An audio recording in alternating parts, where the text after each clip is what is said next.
السلام علیکم دوستو آج ہم بات کرنے والے ہیں نادر علی پرینک سٹار جو کہ آج کل پوڈ کاسٹنگ کر رہے ہیں. ان کے حوالے سے انہوں نے ایک انٹرویو کیا کچھ دن پہلے سنیتا مارشل کا.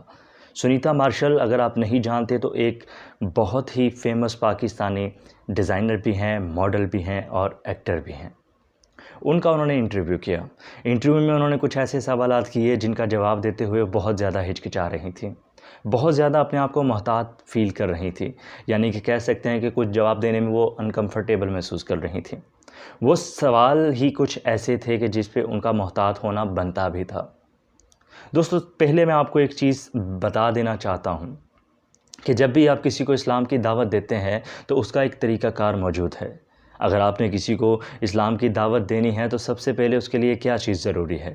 سب سے پہلے ضروری یہ ہے کہ آپ کا کریکٹر پورا مسلمان ہونا ضروری ہے.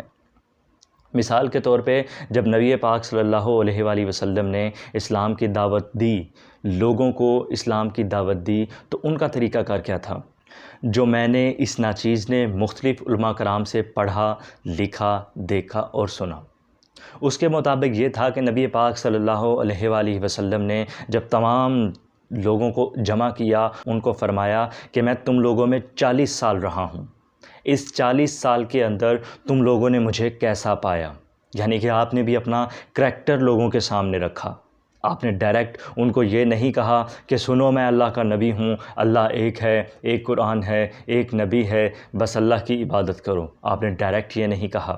آپ نے سب سے پہلے ان سے سوال کیا کہ میں تم لوگوں میں 40 سال رہا ہوں، تم لوگوں نے مجھے کیسا پایا؟ تو انہوں نے جواب دیا کہ بے شک آپ نے پوری زندگی ہمیشہ سچ بولا، ہم نے آپ کو ہمیشہ سچا اور ایماندار پایا، کیونکہ لوگ آپ کے پاس نبوت کے اعلان سے پہلے بھی، نبوت کے اعلان کے بعد بھی آپ کے پاس امانتیں رکھوا کے جاتے تھے، اس قدر وہ آپ پہ بھروسہ کرتے تھے. تو آپ نے فرمایا کہ پھر اگر تم لوگ یہ سمجھتے ہو کہ میں نے زندگی میں کبھی تم سے جھوٹ نہیں بولا، تم لوگ مجھے ایماندار سمجھتے ہو، تو پھر میری اس بات کے اوپر بھی یقین رکھو کہ اللہ ایک ہے، ایک اللہ کی عبادت کرنی ہے، اس کے علاوہ کسی خدا کی عبادت نہیں کرنی، اور میں اللہ کا نبی ہوں، میں تمہاری طرف اصلاح کے لیے بھیجا گیا ہوں. تب لوگوں نے اسلام قبول کرنا شروع کیا، اور اس کے بعد نبی پاک صلی اللہ علیہ وآلہ وسلم کے کریکٹر کو، ان کے کردار کو جو دیکھتا جاتا، جو سمجھتا جاتا، وہ اسلام قبول کرتا جاتا. صرف اتنا ہی نہیں، کئی سال بعد بھی انڈونیشیا کا تعلق، انڈونیشیا کے اندر جہاں پر عرب ممالک سے دور دور تک کوئی راستہ، کوئی تعلق نہیں تھا، وہاں پر چند تاجر گئے، اور چند تاجر کی ایمانداری کو دیکھتے ہوئے وہاں کے لوگ جو ہیں وہ دھڑا دھڑ اسلام قبول کرنا شروع ہو گئے. وجہ کیا تھی؟ انہوں نے بھی اپنا کریکٹر سامنے رکھا کہ ہمارا جو دین ہے، ہمارا جو اسلام ہے، وہ ہمیں ایسا کردار سکھاتا ہے.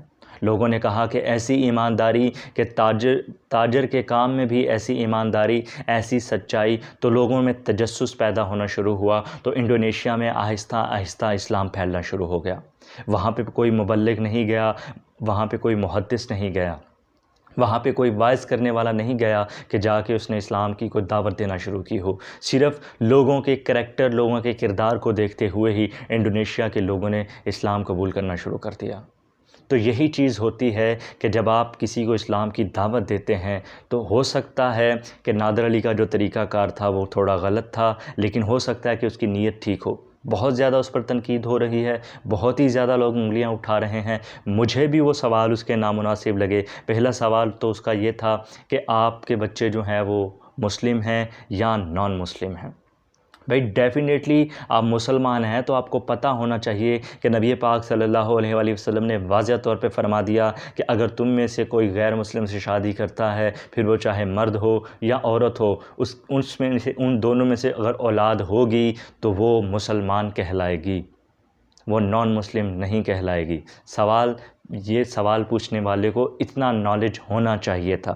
خیر نادر علی کا وہ کام نہیں تھا، کیونکہ پوڈ کاسٹنگ انہوں نے ابھی شروع کی، انٹرویو کا ان کا تجربہ نہیں ہے. ان کو ہم P4 پکاؤ میں پرینک کرتے ہوئے دیکھتے آ رہے ہیں. میرے خیال سے ان کو اپنی وہی ٹیم دوبارہ سے جمع کرنی چاہیے، اور ان کو اپنے اسی جلووں پہ لوٹ جانا چاہیے جس میں ہم ان کو دیکھتے آ رہے تھے، اور ہم اچھا خاصا انٹرٹین ہوتے تھے. لیکن آج کل جو جس طرح کر رہے ہیں، جس طرح کے سوالات کر رہے ہیں مختلف لوگوں سے، وہ صرف یہی نہیں کہ سنیتا مارشل کے ساتھ، یہ تو ہائی لائٹ ہو چکا مزید جو باقی ہیں وہ بھی آہستہ آہستہ آنا شروع ہو جائیں گے، ان کے اوپر بھی انشاءاللہ بات کریں گے، لیکن جب وقت آتا جائے گا۔ کنٹروورشل بنانا مقصد نہیں ہے، اصلاح کرنا مقصد ہے۔ سنیتا مارشل نے بڑے ہمبل انداز میں جواب دیے، بڑے زبردست انداز میں جواب دیے۔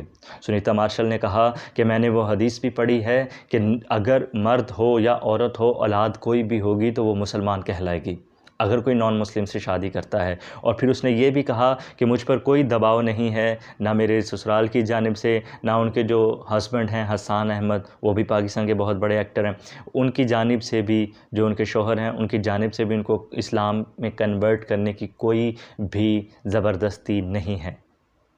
زبردستی آپ ویسے بھی کسی کو دعوت بھی نہیں دے سکتے، آپ زبردستی کسی کو اسلام قبول کروا بھی نہیں سکتے، گن پوائنٹ پہ بھی نہیں کروا سکتے، تلوار رکھ کر بھی نہیں کروا سکتے۔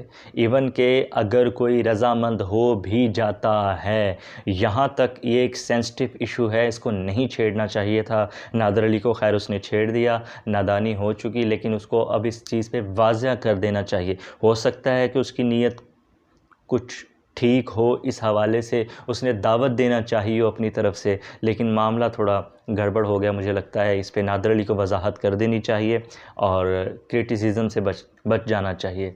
تو سنیتا مارشل کو سلوٹ ہے کہ انہوں نے اتنے تلخ سوالوں کے، کیونکہ ایک تلخ سوال ہی ہوتے ہیں، یہ بھی ایک طرح کا طنز ہوتا ہے جو آپ کر رہے ہوتے ہیں، جو اس کا طریقہ کار تھا سوالوں کی بوچھاڑ کا، وہ بالکل اس 15 منٹ کے اندر 15 منٹ ایک موضوع کو گھسیٹا ہے آپ نے، اور 15 منٹ میں ایک آپ کا جو مہمان ہے وہ آپ کے سامنے انکمفرٹیبل محسوس کرتا رہا ہے۔ اور سنیتا مارشل بہت اچھی ایکٹر ہونے کے ساتھ ساتھ بہت اچھی انسان بھی ہیں، انہوں نے بڑے ہی زبردست انداز میں جو ہیں وہ جواب دیے ہیں، اور اس سے بہتر جواب ہو نہیں سکتے تھے۔ کمنٹ سیشن کے اندر آپ اپنی رائے کا اظہار بھی ضرور کیجئے گا کہ ان دونوں میں غلطی کس کی تھی، سنیتا مارشل یا پھر اسلام کی دعوت دینے والے نادر علی۔ مجھے دونوں کی غلطی نہیں لگی، کیونکہ 50-50 لگا۔ طریقہ کار غلط ہو سکتا ہے، طریقہ کار تھوڑا ڈیفرنٹ تھا، لیکن نیت پہ شک نہیں کیا جا سکتا، ظاہری بات ہے وہ بھی مسلم ہے۔ تو ایک سوال پوچھنے سے پہلے ایک تو آپ میں ریسرچ ضروری ہے، اور ریسرچ کے ساتھ ساتھ آپ ایک اینکر کی سیٹ کے اوپر اگر آپ بیٹھے ہوئے ہیں، آپ ہاٹ سیٹ پہ اگر بیٹھے ہوئے ہیں، تو اس سیٹ کی بھی کچھ ذمہ داریاں ہوتی ہیں کہ آپ کو ہمبل انداز میں چلنا ہوتا ہے۔ مجھے دیجیے گا اجازت، ویڈیو اچھی لگی ہو تو ویڈیو کو لائک اینڈ شیئر ضرور کیجیے گا، اپنے آس پاس کے لوگوں کا خیال رکھیے گا۔ اللہ حافظ، اللہ نگہبان، پاکستان زندہ باد۔